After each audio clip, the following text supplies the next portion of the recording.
Hello all, I'm Kel Kidman. Welcome to Breaking on the Daily, and Biden has been inaugurated.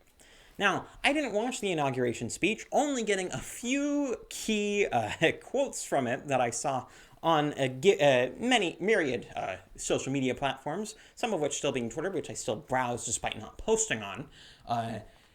One of which, the funniest thing I saw being that he actually ganked a quote from Bill Clinton's inauguration speech.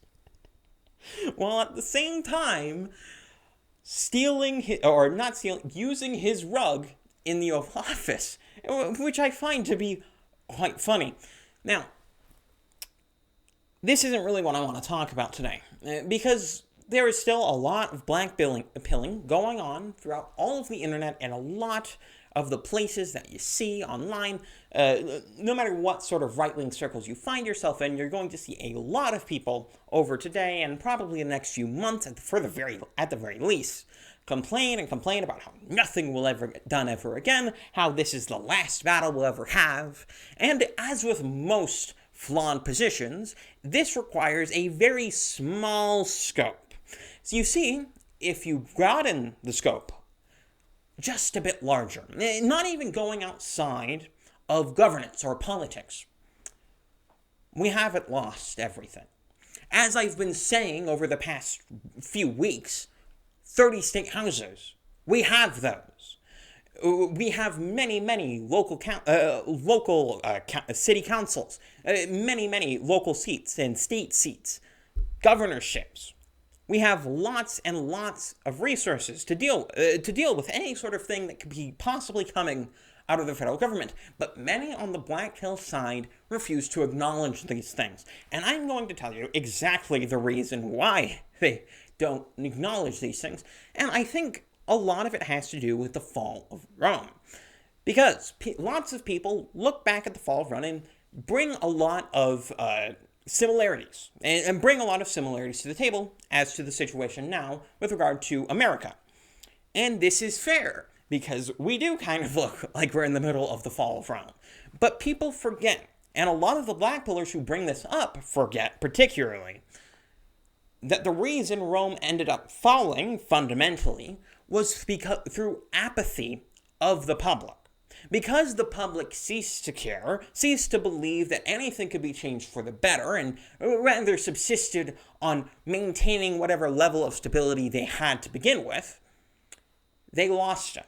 They lost the republic, and it became an imperial Roman Empire, and eventually fell entirely. That's what ended up happening. But the Black Pillars will have you believe that because we have similarities to the fall of Rome right now, that we should do the exact same thing the Romans did and be apathetic and not do anything. No, that sounds like a bad idea. And people will say, well, where do we go from here? They're all fighting against us, and it looks so hopeless. Donald Trump is off Twitter. There have been so many deplatformings, all of this sort of stuff. Parler's been taken down, and Parler and is getting back up, but it's not there yet. All of this sort of stuff is going on. But people forget, and people don't realize that all of this sort of stuff is simply evidence that you're making a difference. That the fight that we have been having since at least 2016, debatably much longer, ever since I would say around Andrew Breitbart, or potentially even earlier, is finally making progress.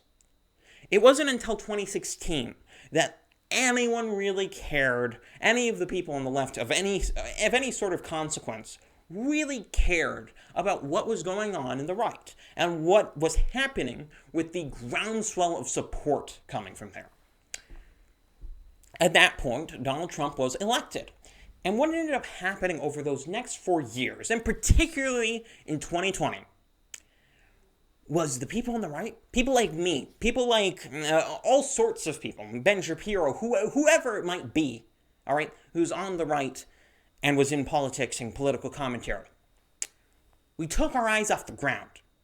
Up until that point, we were in the absolute worst position you could possibly be in, or at least something approaching that, to where we had no real movement, there was nothing really to be done. The the 1990s and 2000s, conservatives had utterly decimated any sort of popular support there could have been for a right-wing movement. And over those years, I would say maybe coming from Gamergate and Andrew Breitbart, more specifically Gamergate in terms of public groundswell support, into 2016, we had our eyes on the ground. We were focusing on the local battles. We were focusing on the small battles, our personal battles. But over those times, after we won, after we got Donald Trump in, we took our eyes off the ground, we looked into the sky, and we never looked down to see our folly. Because what happened in 2020? What happened was we didn't fight the local battles. We didn't look at what was happening in our states. We didn't look at what was happening in our cities. We didn't look at what was happening in our communities. And what happened was we got slammed. Not in the sense of electoral defeat. You know my opinion on the totally honk-honk fair presidential election. But we got slammed in the sense that all of the sort of stuff, all of the mail-in voting decisions, all of the voter integrity degradation that got through in the last year, that was due to us. We weren't fighting that fight. Some of those things were passed by Republicans, obviously rhinos, but Republicans nonetheless. Reason that lockdowns happened, masks, all of these sorts of things that we complain about incessantly. It wasn't happening from the national government. It wasn't happening because of national news or anything like that. It wasn't happening because of globalists. It was happening in our local districts. It was happening in our states. All right? Our federal system is beautiful if you're willing to use it. And we weren't. We weren't willing to look down at what was happening in our state and what was happening even in other people's states or in other people's localities and say, you need to stop that. You need to reverse course. We never said that. And that's our folly. That's why Donald Trump lost, fundamentally. That's why Biden was inaugurated today. That's why it happened. All of that is why it happened. And so where do we go from here?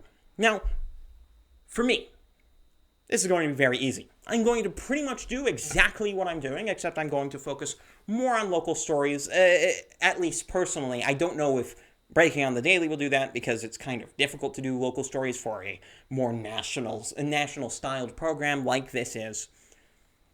But what I'm personally going to do that's a bit more, even more personal, is I'm going to be learning skills.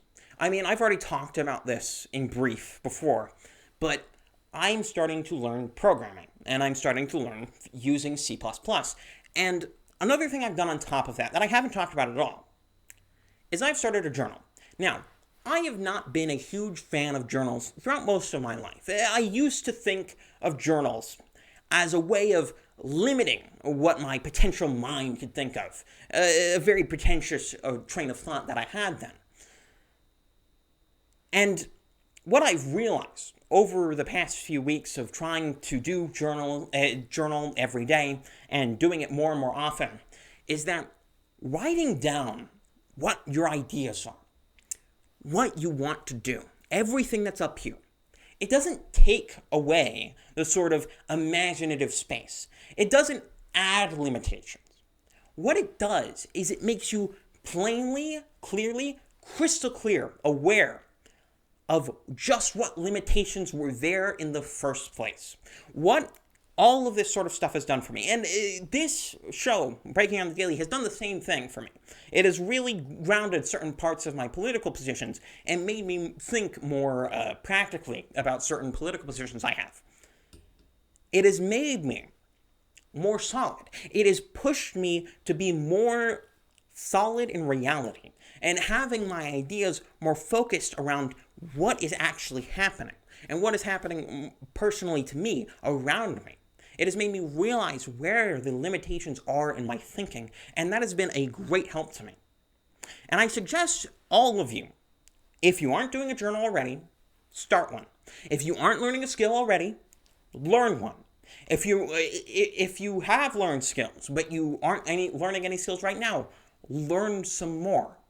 Do whatever you can to improve yourself. On top of that, I suggest that you look into your own local stories. And if you're watching this video still, through all of my rambling, and you're still here, put in the comments just a local story.